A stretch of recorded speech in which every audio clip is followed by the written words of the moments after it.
Mais que sont devenues mes deux fondations de Lasius et Marginatus? L'une d'entre elles avait été déménagée dans ce module en avril et on va prendre le temps aujourd'hui de voir comment elle a évolué.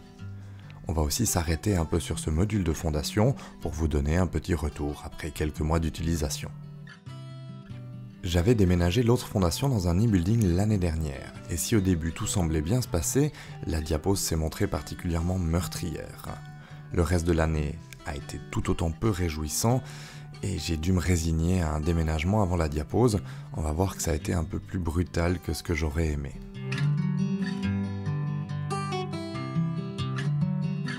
La première fondation dont j'aimerais vous parler, c'est celle de la Gine récoltée en juillet 2019, donc l'année dernière.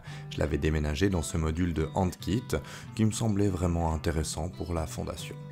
Le nourrissage y est simple et l'observation assez sympa quand on met une lumière derrière la vitre rouge. À la fin mai, donc un mois et demi après le déménagement, la fondation continue de se développer vraiment bien. Vu de dessous, le couvain est assez impressionnant, et vu de côté, à travers la vitre, on voit qu'il y a de la ponte. Madame Lagine semble s'être trouvé une maison confortable, et les ouvrières ramènent très volontiers beaucoup de protéines depuis l'ère de fourragement. 2 mois plus tard, à la fin juillet, c'est toujours la même chose. Le couvain se développe et je le trouve vraiment impressionnant, et la fondation continue son petit bout de chemin. Le 30 septembre, finalement, on voit que le couvain a diminué sensiblement et que la diapose approche. La fondation se trouve gentiment à l'étroit et il s'agira de penser à un déménagement après l'hiver. Sa Majesté, elle, va bien. Bref, tout roule. Si on compare ça au moment où la fondation est sortie de la diapose, je crois qu'on peut dire que l'évolution est plutôt honnête. Bon, et ce module de fondation alors, qu'est-ce qu'il vaut ? J'avais déjà eu l'occasion de le présenter, mais peut-être pour faire rapidement un résumé, l'idée ici c'est qu'on fixe le tube à essai sous l'aire de chasse. Il y a un système de trappe qu'on peut ouvrir ou fermer pour donner accès non seulement à l'aire de chasse, mais aussi à une autre ouverture si jamais on veut faire un déménagement. Au niveau pratique et du confort pour la fondation, je crois que le développement parle de lui-même. Ce module est vraiment sympa, mais il y a 2 critiques que j'aimerais lui adresser. La première concerne les 2 vitres rouges sur les côtés. Elles sont pratiques pour éviter d'éblouir la fondation avec de la lumière, mais pour l'observation c'est un peu plus compliqué.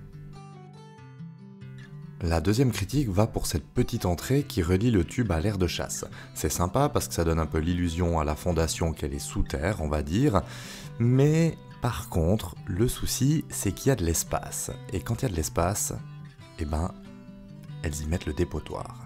Et je suis vraiment en difficulté pour aller récupérer ça avec mes pinces. Bref, on va passer à la deuxième fondation dont la Gine est issue d'un essaimage de juillet 2018. Je l'avais déménagé dans ce e-building et on va voir que tout s'est pas vraiment passé pour le mieux. Enfin, pour être honnête, au début ça allait. Le couvain se développait, la fondation avait l'air de suivre son petit bout de chemin. C'est la diapose qui aura sonné le glas du développement et j'étais assez désespéré en mars dernier.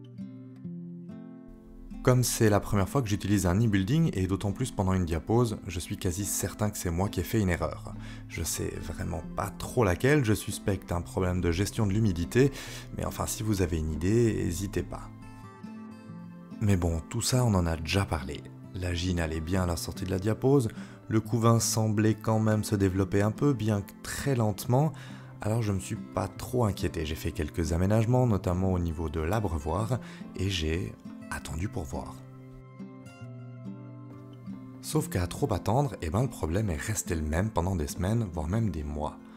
Pourtant, en juillet, même si je voyais bien que la fondation s'était réduite comme une peau de chagrin, il me semblait que le couvain se développait quand même un peu et qu'il devait y avoir des naissances puisque dans le dépotoir il y avait des restes de cocon. Ce dépotoir, il me tendait d'ailleurs un petit peu. Mais bon, la Gine allait bien et il n'y avait pas de mortalité hors du commun pour cette fondation, alors j'ai laissé ça comme ça.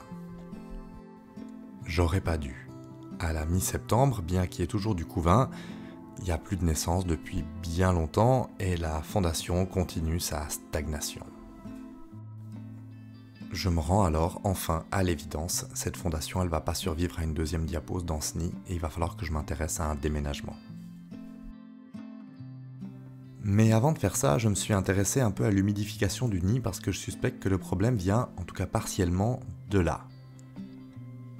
J'ai regardé plusieurs vidéos, notamment de la chaîne de Juhand qui connaît bien les nids building. D'ailleurs, c'est une chaîne vraiment chouette, n'hésitez pas à aller y faire un tour. Et je me dis que j'ai donné beaucoup trop d'humidité à une espèce qui en demande, ma foi, bien peu. Bref, trêve de blabla, la diapose approche à grands pas et j'ai vu avec mes lasius noirs que ça pouvait prendre beaucoup de temps pour déménager les lasius. Et bon, j'étais un peu chaud bouillant avec les déménagements en force, alors je me suis dit que j'allais refaire ça. Je mets les ouvrières qui étaient dans l'aire de chasse dans un tube à part, je bouche la sortie du nid pour éviter les évasions, je prépare une aire de chasse avec un tube pour l'accueil, et je commence à démonter le nid. L'idée c'est d'enlever toutes les vis pour maintenir ensuite les plaques avec mes mains et de n'enlever que celles qui donnent vers l'intérieur pour faire basculer gentiment si possible la fondation dans la nouvelle aire de chasse. Vous allez voir que ça s'est pas tout à fait passé comme prévu. Voilà, alors là, hors champ, je suis en train de baliser un petit peu parce que la première plaque reste collée à la deuxième avec des ouvrières de... Bon. On va y aller comme ça alors. À ce moment-là, je comprends que ce sera le foutoir ce déménagement et je me dépêche de faire basculer le couvain. On va d'ailleurs s'arrêter dessus. Ce qui me frappe, c'est qu'il est particulièrement réduit d'une part, mais qu'en plus il n'y a aucun cocon. Et ça fait des semaines, voire des mois que c'est comme ça, et ça me confirme dans l'idée que cette fondation elle était en péril et qu'il fallait absolument la déménager avant la diapose. Enfin bref, la gine rejoint rapidement les premières ouvrières dans l'aire de chasse, se balade un petit peu, et... Ah, oups. Enfin, je sais où est le couvain, je sais où est la gine, et maintenant je m'empresse avec mon petit pinceau d'essayer de faire tomber le plus d'ouvrières possible dans cette aire de chasse, sans non plus faire tomber tout le dépotoir. Je vous passe les détails, c'est pas le plus intéressant, mais d'une fois que j'ai transvasé toutes les ouvrières, j'ai également fait coulisser le couvain dans l'aire de chasse, j'ai enlevé la plaque en trop, et j'ai attendu. Comme d'habitude, on assiste assez rapidement à des regroupements. Les ouvrières ramassent le couvain et essayent de le mettre tout au même endroit, alors que d'autres rejoignent et s'empressent de protéger la gine qui semble bien esselée.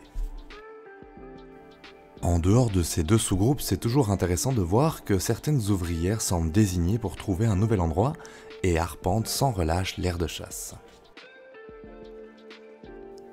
La gine apparaît régulièrement informée de cette nouvelle cartographie et se fait déplacer par les ouvrières au fur et à mesure. Grâce à cet intense travail de communication, les différents sous-groupes peuvent se réunir progressivement et agrandir leur rang. Ça leur aura finalement pris toute la nuit, mais le lendemain, la fondation se trouve dans le tube à essai. Moi je pensais que le gros était passé, mais je me suis vite rendu compte que j'étais pas au bout de mes surprises. Et pas du genre de bonnes surprises. Parce que oui, malheureusement, les jours qui ont suivi ont amené leur lot de décès.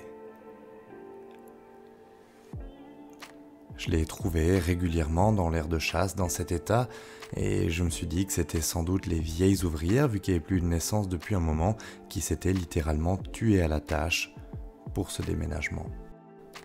En plus, et ça se voit pas bien sur ces images, mais la fondation ne va pas au fond du tube vers le coton et reste un peu stagnée au milieu.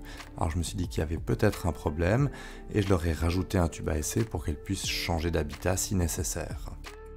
Après quelques jours, les décès ont cessé, et la fondation n'a pas changé de tube, c'est qu'elle doit s'y retrouver. Je suis un peu plus confiant pour aborder la diapose à venir, je vais jeter un coup d'œil dans quelques semaines pour voir si le couvain s'est encore développé, mais on verra tout ça dans les vidéos de points de situation que je ferai à la fin de cette saison. C'est-à-dire bientôt malheureusement. Allez, on arrive au bout de cette vidéo, ça fait 2 fois en 3 semaines qu'on parle de déménagement de force. Alors la prochaine fois qu'on parle de déplacer des fourmis, on fera un déménagement en douceur, avant que je me fasse une réputation, et on se rappellera qu'il y a déjà eu des déménagements en douceur sur cette chaîne.